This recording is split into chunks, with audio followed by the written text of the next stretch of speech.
নমস্কার বন্ধুরা, মহালক্ষ্মী চ্যানেলে আবারও নতুন আরেকটা পর্বে তোমাদের সবাইকে জানাই সাদর আমন্ত্রণ। আজ আমি তৈরি করছি চিংড়ি মাছের রসা।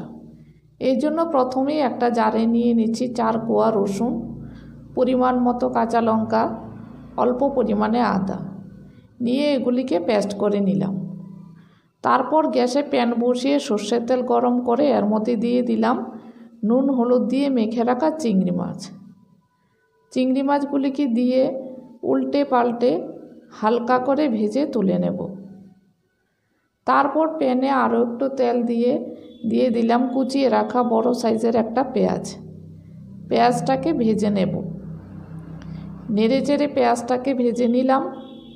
তারপর দিয়ে দিলাম পেস্ট করা মশলাটা, আর দিয়ে দিলাম হাফ চামচ জিরে গুঁড়ো, হাফ চামচ হলুদ গুঁড়ো, 1 চামচ টমেটো কেচাপ দিয়ে নাড়াচাড়া করে মশলাটাকে কষিয়ে নেব। মশলাটাকে কষিয়ে নিলাম। মশলা থেকে তেলটা ছেড়ে দিয়েছে। মশলার কাঁচা গন্ধটা চলে যাওয়ার পর দিয়ে দিলাম ভেজে রাখা চিংড়ি মাছগুলি।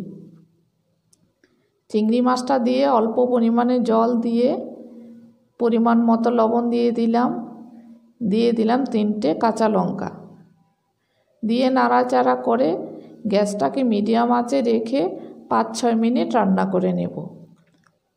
5-6 মিনিট পর দিয়ে দিলাম হাফ চামচ গরম মশলার গুঁড়া আর 1 চামচ ঘি দিয়ে নেড়ে চেড়ে মিনিট 2-1 জন্য গ্যাসটাকে লোতে রেখে রান্না করে নিলাম।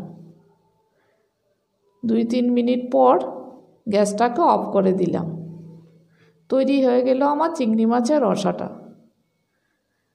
রান্নাটা যদি তোমাদের ভালো লাগে তাহলে অবশ্যই আমার চ্যানেলটাকে লাইক, শেয়ার ও সাবস্ক্রাইব করার জন্য অনুরোধ করছি।